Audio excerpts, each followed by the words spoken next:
What's up, Famalam? And today I'm going to be telling you the story of how I quit my job as a cop, making over 40 grand a year plus benefits, and became a full-time YouTuber. Be sure to stick around to the end because that's how I get higher retention time.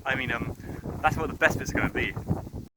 You see, I was a bit of a certified badass, a bit of a maverick.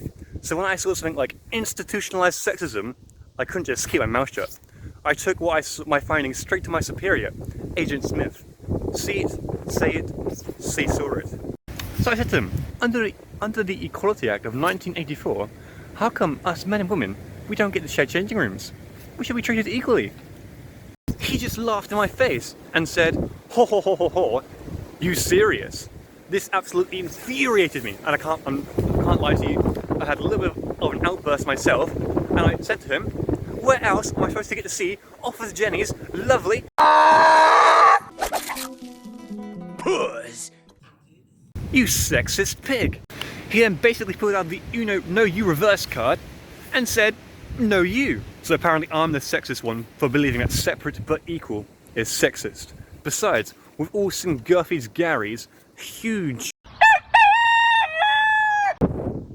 The next incident that made me reconsider my career was when I was on duty with my partner, Token Tom, and we caught a young black man speeding at over 60 miles per hour in a 60 mile per hour zone. So of course we put our sirens on, pulled in my van, pulled out our guns. Wait, not because he's black. He had a young white woman in his passenger seat, and she was crying, clearly in distress. I think she'd been drugged. So I think she'd even pissed herself. And she kept shouting in gibberish, probably in pain. It's coming, my baby. Again, absolute gibberish. No one could understand a word she was saying. Luckily, my partner knew exactly what to do. He said to them, follow us. So we jumped back in our van. I thought, smart one. We drove him straight to the police station, arrested him over there. But no, he drove to the hospital. The nurses and doctors escorted those two inside. So I came with, so I could make my arrest. It turns out that she had been in on whatever they were doing, and it went way deeper than I thought. They had been human trafficking a human baby. Inside her body, there was a baby. I think even the doctors were in on it, because on the floor they went to was full of crying babies, screaming children. Sickening. For exposing the truth and making a big scene, I got promoted to light duties.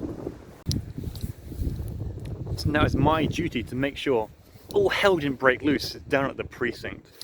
The trouble is, I actually noticed something terrible happening. There was an evidence thief down at our station, and this thief only ever struck when I was on duty. They'd steal jewelry, drugs, and even money.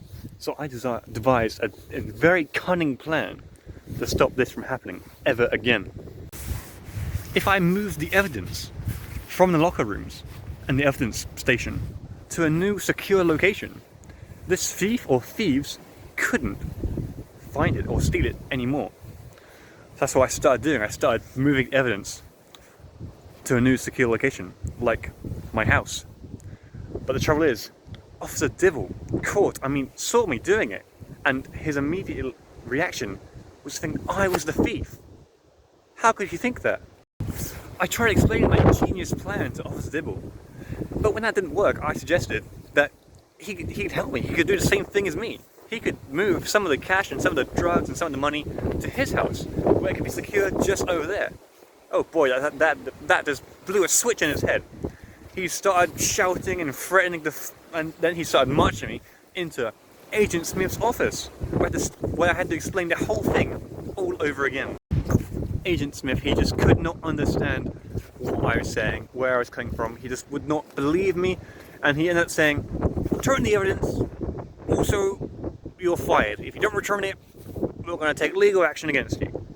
So that's what I did. I pulled out my own Uno reverse U card and said, no you, I quit. And that's how I quit my job as a cop. I became a full-time YouTuber because I've uploaded this video, and some people do YouTube for a living. Wait, is that a police dog? Oh shit! No!